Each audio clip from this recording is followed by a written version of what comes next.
Germany has passed the threshold of 100,000 COVID deaths. Now, the latest wave of the pandemic is pushing new infections higher at a record pace and putting hospitals in some hotspots under severe pressure. Meanwhile, the EU will recommend a 9-month time limit for the validity of vaccinations for travel into the bloc. Well, joining us now, Sam Fazeli, Director of Research for Bloomberg Intelligence, EMEA. Sam, I could not be happier to speak to you because I have a lot of questions on, first of all, why we're seeing this huge resurgence. And if you go back to the 9-month travel that you need a booster, does it actually mean that, the vaccines work, but for a really limited amount of time? Yeah, good morning, Francine, and thanks very much for having me back again.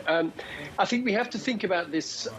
First, I want to talk about the 9 months because it's going to be quite critical and interesting to see what the various countries actually do. Whatever the EU says, obviously national bodies have to make decisions of their own.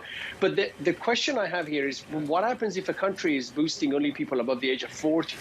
What happens if someone else is doing it above the age of 65? So I have to read the details, whether they've actually been able to give a time or an age limit on that. That has to be able to respect that. And that's going to be quite critical. If it's going to be 18 and above, then that's what the countries have to do if they want to have access to the European Union. So that's on the travel side. On the infection side, Francine, again, I keep saying that the vaccines were never designed or would never have been expected to be completely neutralizing against any infection from the virus.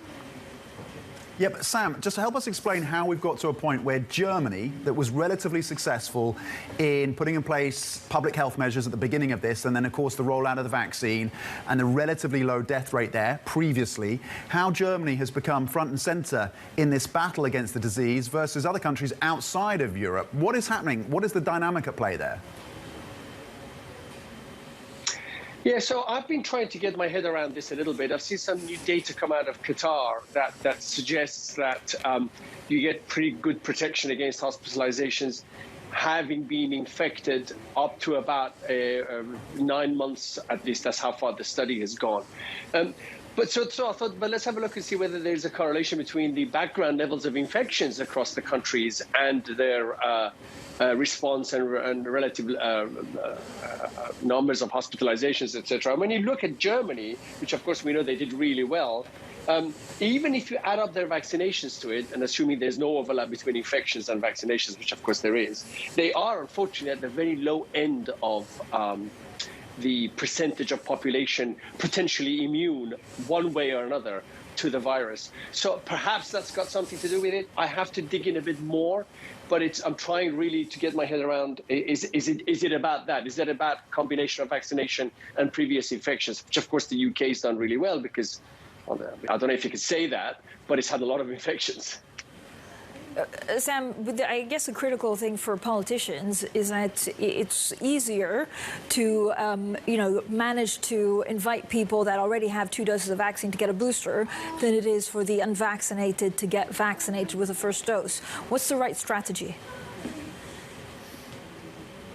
Yeah, I think the only way you can do this is by giving people incentives to get vaccinated. I think trying to create lockdowns for the unvaccinated or things like that is a bit tough. I think France perhaps had the best method in terms of if you want access to highly populated areas, entertainment areas, restaurants, you need to show your pass. I was at the restaurant here last night, and everybody who got into the restaurant had to have their pass checked. And it worked. Now, of course, the problem is that as a vaccinated person, I can still be infected. I can still be infectious. So that doesn't change that dynamic. What it does do is that it helps the country manage the pressure on its healthcare system, because assuming continued protection against hospitalization by vaccines.